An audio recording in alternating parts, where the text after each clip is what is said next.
just arrived in my ride here, ready to check out the crater.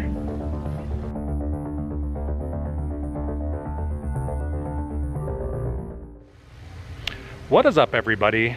Welcome to right outside of Flagstaff, Arizona, out in the plains of the northern deserts, where we're here today to experience the site of a meteorite impact that happened 50,000 years ago. That's right, we're at Meteor Crater. So first things first, just like you have to eat your vegetables when you're young before you get dessert, you gotta do the museum before you get to go see the main attraction. You don't really have to, but you should. So this is a really nice little museum, to be honest with you. I love the exhibits here. I would highly recommend taking your time. They talk about other impacts, such as the Tunguska impact, but a lot of information about meteors, meteoroids, meteorites, impacts, really cool facts that you probably, most of you like me, really don't know. So meteorites are the remains of meteors that have fallen to the Earth's surface. Meteoroids are solid bodies of iron or stony material that hurtle towards Earth from outer space. So this is an interesting headline that I remember from my childhood. It's like in 1982, a 6-pound meteor penetrated someone's roof, as you can see in that picture right there. What would you do if you woke up in the middle of the night to a loud noise and you had like a rock that was partially penetrating through your ceiling? It'd be pretty wild. This is an interesting thing here. This area represents the area of the explosion for the Tunguska incident, and you can kind of move this up over like the Phoenix metro area in Maricopa County, and just look how huge of a land area that explosion was. It's amazing. Put yourself in ground zero. Well, if you have buttons to push, you know I'm all about that. All right, learning about the crater here. Moving at 11 miles per second, a meteor raced through the solar system towards Earth.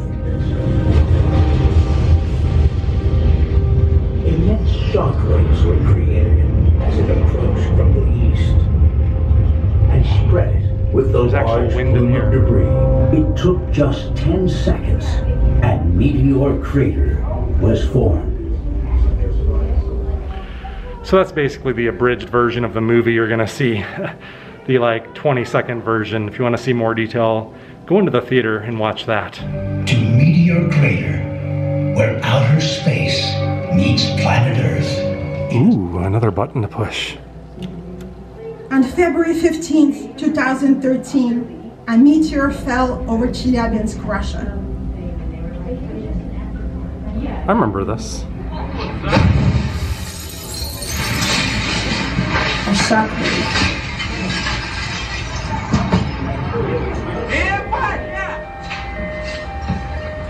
This is an interesting display here. It shows us here on Earth and dangerous meteors or meteoroids that are in danger of colliding with Earth.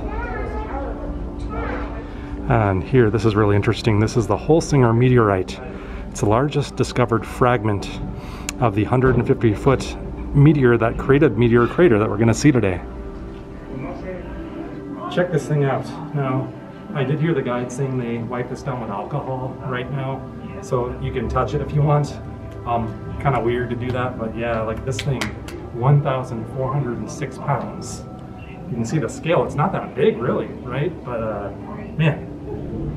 So this kind of shows you the scale of the meteorite that impacted here, overlaying a football field.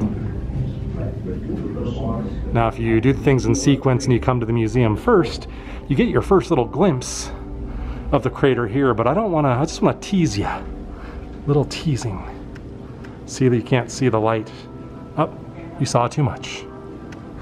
Here's a little profile diagram of the crater. And you can see some mine shafts that they drilled down there looking for the material many, many years ago.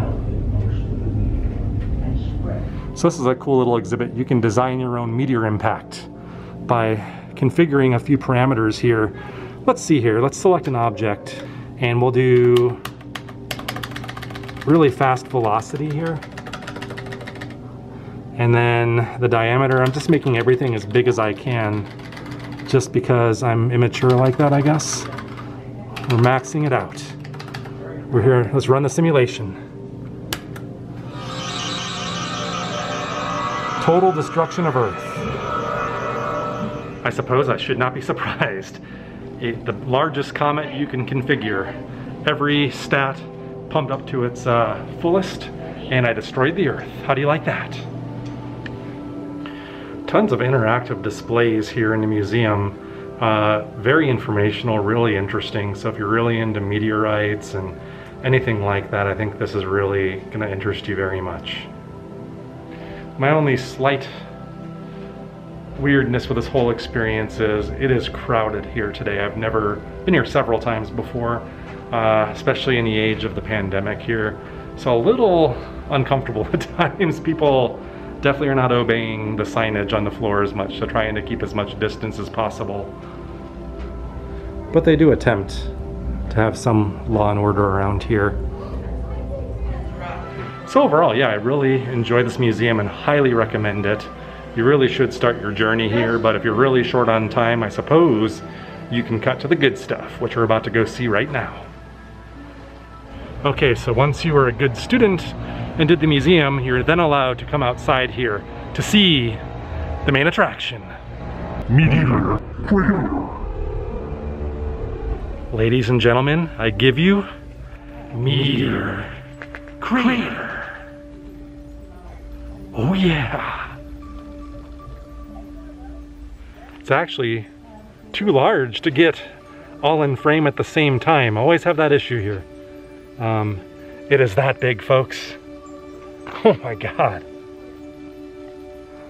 I mean, this is wild. Especially after you're in the museum and you learn about how quickly this formed, how violently it formed, and really, relatively speaking, this is kind of a junior meteor impact. So you can see there's lots of paved paths and different viewpoints you can enjoy. But do note that you're really confined to this side of the crater. You don't get to go hike or walk down inside of it or across or anything like that. They do have a tour that takes you, I think, along the rim this way, a guided tour that we may do if we catch it on time, but outside of that, I don't know of many opportunities to get down there for the general public, which is a shame. I wish they had like a hiking trail that allowed you to walk to the bottom. All right, this sign says we're going to the Moon Mountain Telescope. So you can see the trail so far are paved, but there are steps. So I don't think this is fully accessible for everybody, but if it looks steep and bad, it's really not. You're not gonna do too much walking here. So if you're worried about that, I wouldn't. This is probably the most strenuous thing that I'm gonna do today, and this is not bad.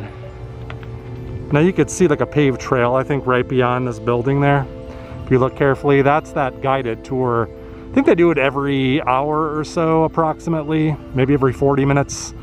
And you walk a little ways down there and there's somebody that kind of, a ranger, probably not a ranger, but someone that works here that actually gives you like a guided tour. This isn't a state park or anything. I think this is on private land. And the building below here houses the gift shop, the museum. You can see that little courtyard area where you first enter, that little space capsule down there where we started, just to get your bearings here. And then if you turn around this way once again, you'll see the crater.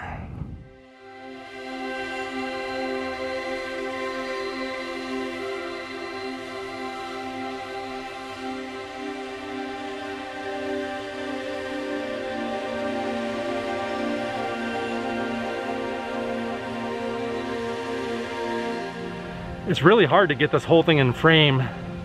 I've done it with my phone camera and use like the panoramic mode, but you can see with this camera that I'm filming on, this thing is so huge that I have to kind of pan across it to get the whole thing. One thing that's cool too is obviously you got this crater here, right? Duh, but I always like looking in this direction towards Flagstaff and the San Francisco peaks. The views off this like high prairie up here are absolutely stunning. You could see for miles.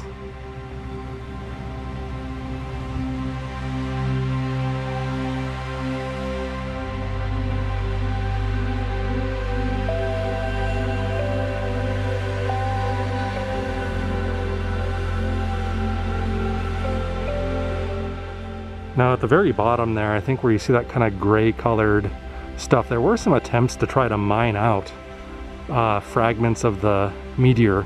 And I know NASA has done training down here for lunar missions, if I'm not mistaken. So there's actually a little building or something down there, and a little astronaut statue, if I'm not mistaken. You can't see it from here, but they do have little telescopes that you can use at some of the overlooks to try to see some of that stuff. So let's go down a little bit closer and see what we can see. This is the first time I've been here where there's not been much of a breeze at all. Every time I've been here in the past, it's just been gusty, like seemingly like hurricane force winds. It's been crazy. So never really been able to film here just because of the intense wind. And it's just very strange being here on a day where there's just a really light, pleasant breeze. It's awesome, it's a first. Heading down to the lower observation decks now. This is one of my favorite spots because they've got these telescopes pointing at different items of interest. My favorite one is the 6-foot tall astronaut and 3x5 flag. Believe it or not, that is down there. You have to really look for it though.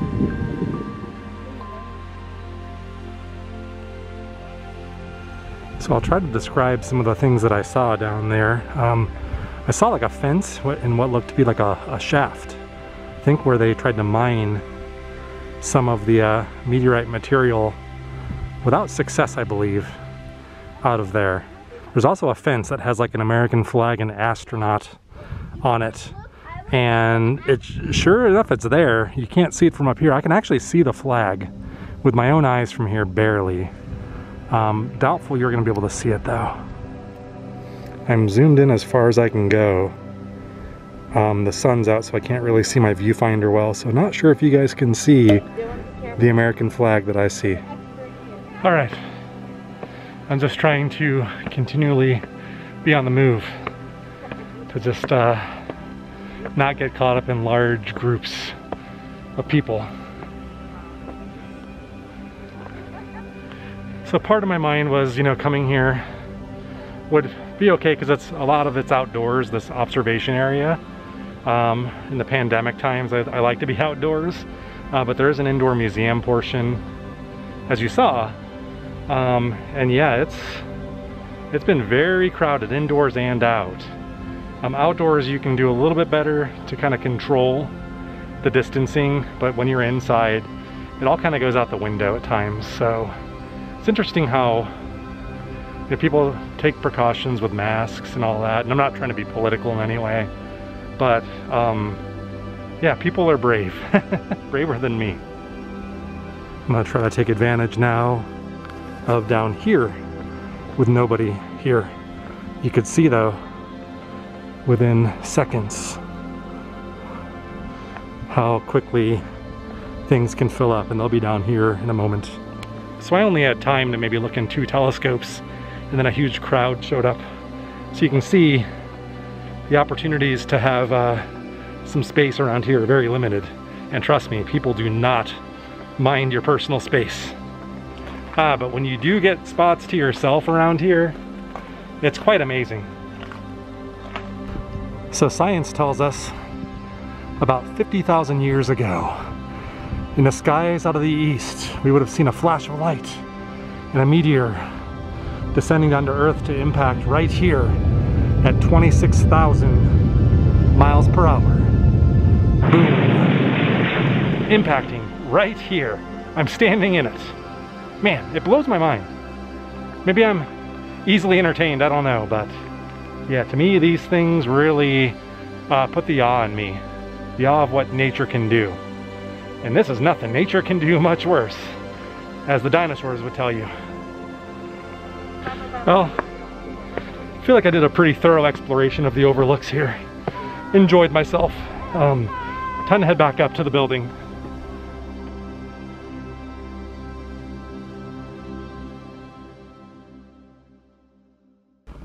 Meteor Crater. Meteor Crater. Meteor Crater. Last but not least, we have to go check out the gift shop. Now they are limiting how many people can go in the gift shop at a given time, which I appreciate because it is crowded. Yeah, you can see lots of people here today. And there's a lot of choices here. It's really overwhelming almost. Not all things are Meteor Crater themed, but most are. Like this here, okay, I think I found it. I found the one, Amy. All right, I found me another t-shirt to add to the Cactus Atlas collection. So this is pretty cool for $4. Authentic meteorite oxide from Meteor Crater. So I'm assuming that means you can own a piece of the crater. And over here, it's kind of your standard fare for gift shop stuff, I would say, especially in Arizona. A lot of minerals, semi-precious gems and crystals, stuff like that. I absolutely love these lamps. I'd want a pair of them. Only problem is for me, how much do you guys think that is? $825. But they are unique and pretty cool, so there's definitely some pretty high priced stuff in here, but there's also a lot of reasonably priced stuff too. And like I said, these things, I think 18 bucks. And it's got some nice weight to it. It feels quality. All right, I scored me some loot. I bought a little $4 piece of the meteorite and a t-shirt. So very satisfied with that. So if you enjoyed this video, please like, share, and subscribe, and find us on social media at Facebook, Twitter, and Instagram.